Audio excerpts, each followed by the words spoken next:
அனைவருக்கும் வணக்கம். நீங்கள் நம்ம சேனலுக்கு புதுசுன்னா பக்கத்தில் இருக்கிற பெல் பட்டனை அமைத்தி சப்ஸ்கிரைப் பண்ணிக்கோங்க. நகைக்கடையில் வேலை செய்கிறேன்னு தான் பேர். ஒரு பவுன் செயின் வாங்கி போட முடியலையே ஐயா. அரை பவுனில் ஒரு மோதிரம் கூட வாங்கி போட முடியலையா. நரப்ப சம்பளத்தையும் ஏற்ற மாட்டேங்கிறான். ஆனால் வேலை மட்டும் நல்லா வாங்குறானே ஐயா. நமக்கு நேரம் சரியில்லையோ. பார்த்துட்டா போச்சு. ஆ, ஒரு ஜோசியக்காரன் உட்காந்துருக்கான். அவன்கிட்ட நமக்கு நேரம் எப்படி, தங்கத்தில் நகை வாங்க முடியுமான்னு கேட்டுட்டா போச்சு. வணக்கம். அப்புறம் எப்படி இருக்கீங்க? நல்லா இருக்கீங்களா?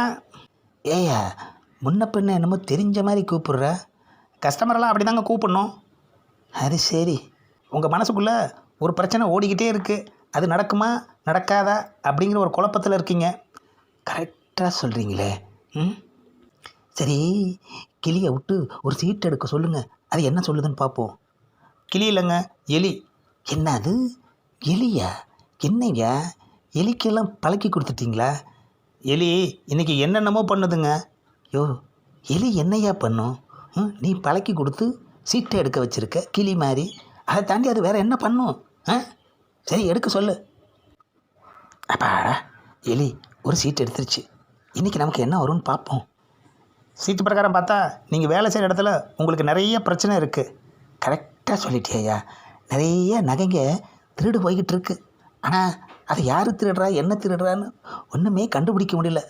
இப்போ தான் சிசிடிவி கேமரா வச்சுருக்காங்க. சொன்ன மாதிரி அந்த நகையெல்லாம் யார் திருடுறாங்கிறத இன்றைக்கி கண்டுபிடிச்சிடுவாங்க. என்னது, இன்றைக்கே கண்டுபிடிச்சிருவாங்களா? எப்படியா? நீங்கள் கடைக்கு போங்க, அங்கே என்ன நடக்குதுன்னு அப்போ உங்களுக்கு தெரியும். அது மட்டும் இல்லை, இன்றைக்கி நீங்கள் செய்கிற வேலை கூட போனாலும் போகலாம். என்னது, நான் செய்கிற வேலை போகுமா? டேய், உங்ககிட்ட வந்து ஜோசியம் பார்த்ததே தப்புடா. இருக்கிற உண்மையை தாங்க நான் சொல்கிறேன். என்னடா உண்மை? பொல்லாத உண்மை. எத்தனை வருஷமாக வேலை பார்க்குறேன். அவ்வளோ ஈஸியாக வேலை போயிடுமா? இன்றைக்கி என்ன நடக்குதுன்னு பார்த்துட்டு சாயந்தரமாக வந்து வச்சுக்கிறேன் உனக்கு கச்சேரியை. சரி சரி, ஜோசியம் பார்த்ததுக்கு காசு கொடுத்துட்டு போங்க. என்னது, காசா? ஏண்டா, வேலை போகுன்னு சொல்கிற, உனக்கு காசு?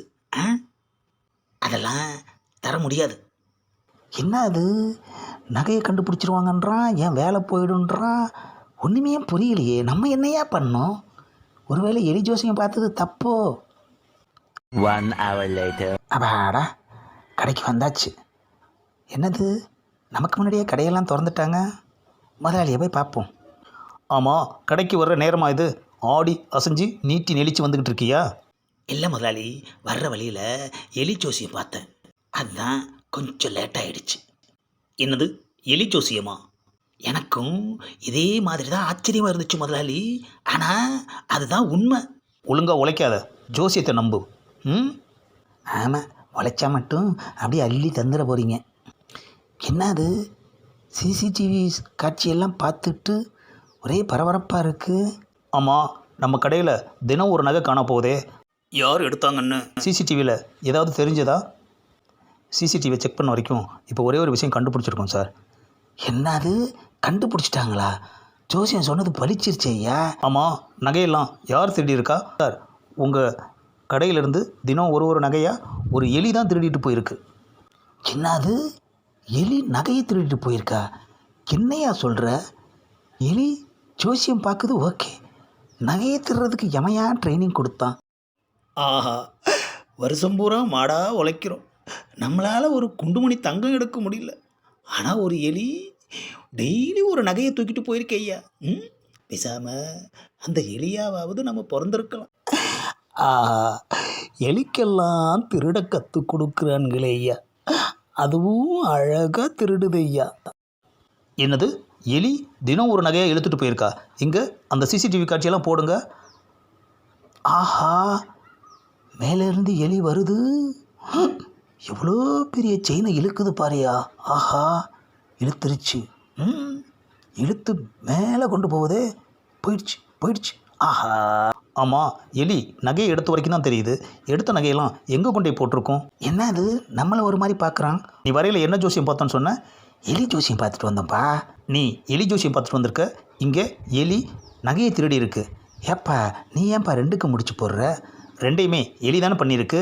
ஜோசியக்காரன் எலிக்கு சீட் எடுக்க ட்ரைனிங் கொடுத்த மாதிரி ஒருவேளை நீ நகையை எடுக்கிறதுக்கு எலிக்கு ட்ரைனிங் கொடுத்துருக்கியா? என்னது, எலிக்கு நான் ட்ரைனிங் கொடுத்துருக்கேனா? ஏப்பா, நான் என்ன சர்க்கஸ்லையா வேலை பார்க்குறேன்? ட்ரைனிங் எல்லாம் கொடுக்கறதுக்கு அதுக்கு கற்றுக் கொடுத்தாங்களா இல்லை அதுவாக கற்றுக்குச்சான்னு நமக்கு என்னய்யா தெரியும்? ஏப்பா, எனக்கும் எலிக்கும் எந்த ஒரு சம்பந்தமும் கிடையாது, நம்புப்பா. நீ திருடுனா மாட்டிக்குவேன்னு சொல்லி ஒருவேளை எலிக்கு நீ ட்ரைனிங் கொடுத்து ஒரு நகையாக எடுத்துகிட்டு வந்து வீட்டில் போடுன்னு சொல்லியிருப்ப. ஆஹா, பழிய நம்ம மேலே போடுறானே ஐயா. நீ எலி ஜோசியன்னு சொன்னதுமே எனக்கு ஒரு டவுட் வந்துருச்சு. வா, பக்கத்தில் தானே உன் வீடு, போய் பார்ப்போம். என்னது இது சிறுபிள்ளைத்தனமாக இருக்குது. ஏப்பா, எலி எடுத்துகிட்டு போய் எங்கே போட்டுச்சுன்னு தெரியல, நீ ஏன் வீட்டை பார்க்கணும்னு சொல்கிற? சந்தேகம்னு வந்துட்டா யார் வீட்டை வேணுமாலும் பார்க்கலாம். இப்போ உன் வீட்டை பார்த்தே ஆகணும். A few moments later. அப்பாடா, வீட்டுக்கு வந்தாச்சு. இந்தப்பா கதவை திறக்கிறேன், உள்ளே போய் பாரு. அப்பா, எல்லா இடத்தையும் தேடி முடிச்சிட்டாங்க. அப்பா, ஏதாவது கிடச்சிது? எலி எடுத்த எல்லா நகையுமே உன் வீட்டில் தான் கிடக்குது. சின்ன அது நம்ம வீட்டில் கிடக்குதா? நம்ம வீடு இல்லை, உன்னோட வீடு. ஆஹா, நமக்கு தெரியாமல் போயிடுச்சு ஐயா. எலிக்கு ட்ரைனிங் கொடுத்து என் கடையிலேருந்து ஒரு நகையாக சுட்டு வந்து உன் வீட்டில் போடுறதுக்கு ட்ரைனிங் கொடுத்துருக்க நீ. இனிமே உனக்கு என் கடையில் வேலை கிடையாது. ஆஹா, எலி ஜோசியம் சொன்னதும் பழிச்சிருச்சு ஐயா. ஏன் அந்த எலி நகையை திருடி கொண்டாந்து நம்ம வீட்டில் போடணும்? ஆ, அந்த எலியே நேரில் வந்து நம்மளை பார்க்குது ஐயா. எதுக்காகண்ணே இன்னும் புரியலையா?